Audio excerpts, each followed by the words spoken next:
Every now and again, something happens that brings it all home to us. As Paul said, you know, we're 20 minutes down the road, we're at the ground on a match day. Something brings it home how special and how global it is. And I remember I showed you around the ground, Ken, last season, right? And it was filmed. And the video of you walking into White Hart Lane for the first time, right? It moved you to tears. And I don't know how, someone tweeted it or what have you. And Spurs got hold of it, didn't they? And they retweeted it. They put it on their Facebook page, and that went viral. And poor Ken. They put poor Ken's in tears. Let's put it on there. Like, no, 200,000 views. It wasn't crying. It was something in my eye. And that brings it home to seeing your reaction, right? Walking into White Hart Lane, which we take for granted, basically every week. You know, we go there, we get there 3 hours before kickoff or whatever it is, and we do our thing. But to see you walking into the ground for that first time, to see what it actually means, that's special for us. Yeah, I know it was for Simon too, because he had talked about it for months and months as we had already, you know, planned our trip, and we see it all the time on Twitter. We have people reaching out to us saying, "Hey, I've made my first, you know, bought my airline tickets. I'm going for the first time. Do you have any advice? You know, what can I expect?"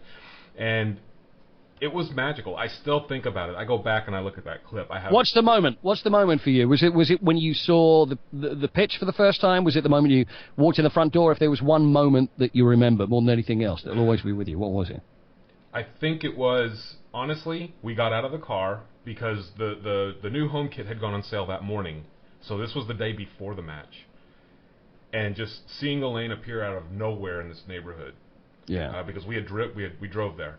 And I got out, and there was a visitor's entrance for visiting fans' entrance there to the, when you're looking at it, to the right of the shop around the corner. And I just went over and put my hand on the wall, and that was it. It was the first time I touched it. This old rickety building that nobody that lives there probably gives two winks at as they walk by it every day. There's something about just seeing it appear out of nowhere as you first walk up to it or drive up to it, and that's what got me the most. Going inside and being a part of the match day experience for the whole city match and all that. I loved being at the match. The Danny Rose goal on the volley was incredible, and you take some of those memories away, but it was being in the Bell and Hare before and after, and down the road at some of the other pubs, and I was having a conversation with our friend Ollie and Vicky and their families and whatnot, and someone actually tapped me on the shoulder and said, "Hey, are you Ken from the podcast?" I was recognized by my voice, and it was the first time that it had happened. So it was little experiences and little things that I took away from that entire week that made the whole experience what it was. But I do have to say that seeing it for the first time was magical, absolutely magical. And I've implored everyone, go see it before the wrecking ball takes it away. If you have any opportunity whatsoever, the new stadium will be phenomenal, but you have to go see this, because White Hart Lane for decades and decades and decades has simply been built up and up and up, but it's on the same foundations, and it's the same corridors and hallways and bathrooms and all of the things that make White Hart Lane special. It's going to go away very soon. It's funny you say that, Ken, and again, sorry for interrupting, but no, go ahead. It's something that I'm starting to prepare myself for, and I mean this most sincerely, that we've got this season and probably next season, and then that's it. So whatever the last game is, whether it's the last league game or whether it's if they have a special game there, whatever it is, I don't want to say anything about that because I genuinely don't know. But whatever that last game is, when I say for the last time and I put the mic down, that's going to be emotional. Yeah.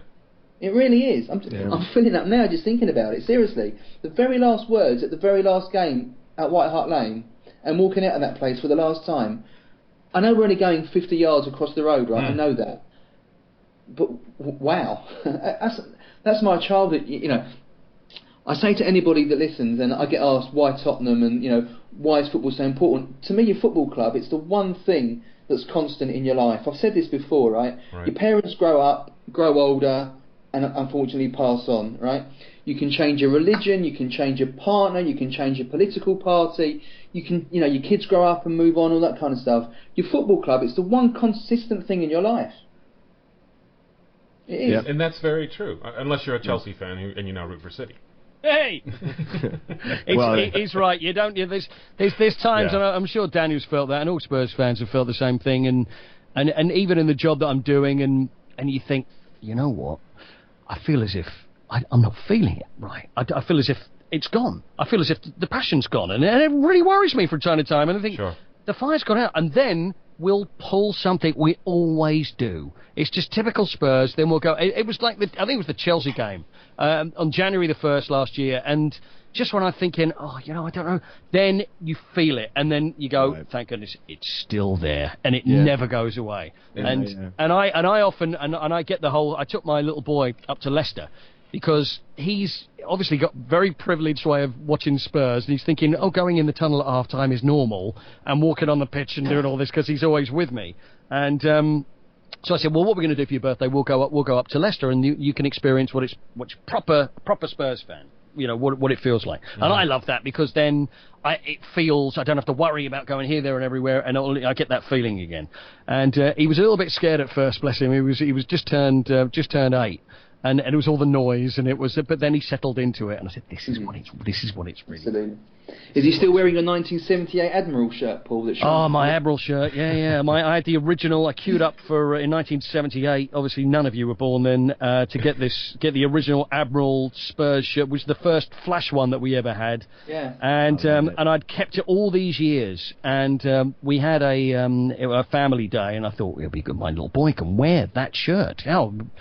So anyway, my wife put it in the wash, and it was, how many years? 37 years old, and the badge faded because it was in the wash. Put it in the washing machine. No. So So that was the collared one, right? Yeah.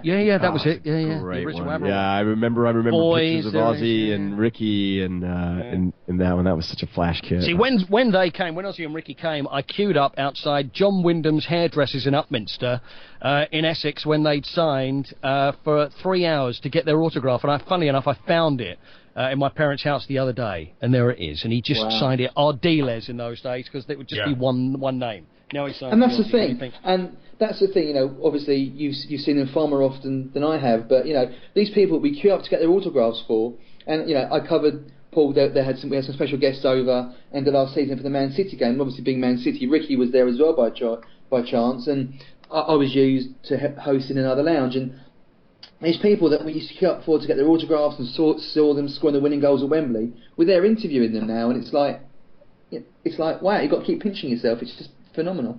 That's how lucky we are.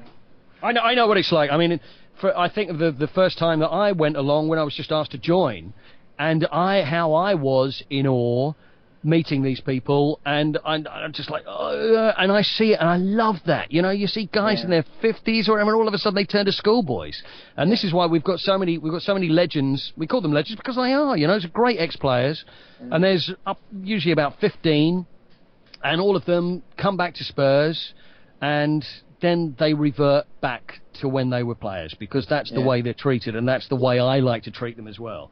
And people meet them and get to spend time with them, and it's just a wonderful experience. It's a wonderful way to watch football, especially to hang out with some of these guys and hear some of their stories, because they've all got hundreds of them, and they're all great, really. And we talk about club growth, and to expound on Simon's question a little bit, and I've been thinking about it as we've been having this conversation. In this day and age, with social media and very graphic video games and whatnot, one person doesn't really have to rely on the influence of family to choose a club when they're young, or if they've decided that they are now a football fan and they're in their 20s or whatever the case is. That with social media being what it is and television coverage being what it is now, they can pick and choose whoever they want to choose. And I have to think maybe over in England, as was mentioned earlier, that we have so many young kids that are on the England squad and representing the country as well as the club, that maybe for someone who's still on the fence, that has a little bit of an affinity to it. In America, I think that they have done a masterful job with the Casey Kellers and the Brad Friedels and the Clint Dempseys and the DeAndre Yedlins and the Cameron Carter-Vickers of the world to supplement them into the U21s, or put them out on loan, give them an opportunity, and let them be not only a part of Tottenham Hotspur, but part of the U.S. men's national team as well. So you have that affinity, not to mention the fact that we now have the NFL contract with the new stadium starting in 2018, that if people, as this continues to grow over here in North America, need to choose a club, if then their NFL team ends up playing over there, and who knows how many games it'll be by then. You know, there could be almost 4 or 5 preseason games on top of, you know, half a dozen to 8 regular season games that are played in that stadium as well as Wembley. I think that as an American that goes over there for vacation or whatever, and they want to pick a team to go watch a match because they have no affinity to one, well, they play the NFL games over there at that new place in North London. Let's go over there, and then they're hooked. You know, once they get in the stadium and they see all the garb. So I can really envision over the next 5 years the popularity of the club challenging City and Chelsea and maybe, I don't know about United. You know, they are probably one of the top 3 along with Barca and Real Madrid in the world. But challenging those upper echelon teams for overall popularity, kit sales, merchandising, the whole bit. I think it'll be remarkable. And Ken, just promise Paul and I one thing though, right? As and when we get more Americans in the squad and the team and they develop and they become part of our culture and part of our history, they get invited onto the Hotspur America podcast. You actually press the record button. Is that right? We're still begging Friedel to come back. Like we'll send him like these these beg for forgiveness tweets every now and again. You know, Brad, please come back, please come back. But our fingers are crossed. Maybe I think we're gonna get him back on one day. I hope. Yeah, don't cross your fingers because it's better and easier to press the record button when your fingers are. So true. I have a question I've been dying to ask the both of you because you know so much of our history we've been known as a cup team, right? You get a choice here. This year, you can win the FA Cup, or you can be top 4. What is it? FA Cup. Paul. God, I don't know. See, Danny always. You're old school, Spurs, all about winning things. You know what? I don't know. I'm not sure. I never thought I'd say this. I think I might take top 4. I can't believe I'm even saying this. No. Is it madness? I just think we just so deserve it. It's just. Can I have both? Can we have both? Yes, we can have both, and I'm going to tell you how. If we win Europa League, Paul, we get both. You spoke about Martignol, Paul. You spoke about Martignol earlier on, and the end of season on the pitch interviews. You may know what I'm going to say here.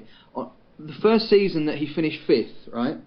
When we only played 40 games that season because we got beaten in the FA Cup and League Cup at the first hurdle. You may not have heard it because you're on the pitch and you can't hear anything. But he said we finished the best of the rest, and I winced at that. Yeah. I don't want to finish 5th. Or 4th, and yes, of course we deserve to be in the top 4.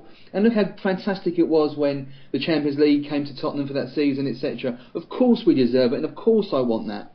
But there's nothing greater than glorying, seeing, you know, the captain go up those steps at Wembley and lifting that cup at the end of it. To me, that's the build and end all. It's all about winning. 25th anniversary as well this year, since the last time we won it. Of course. Oh yeah. Right. Would be good, wouldn't it?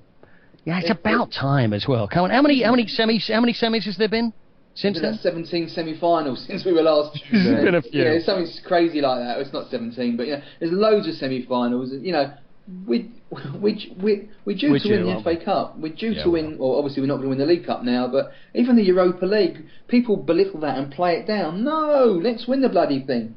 Yeah, absolutely. No, it is about winning stuff. Of course it is. Yeah. That's what it's all about. Yeah. And finishing. Well, I'd like the top 4 as well. Yeah. I don't know. I probably take Paul's. I mean, I understand and appreciate both of your answers. I don't really know where, as a supporter, where I lie there.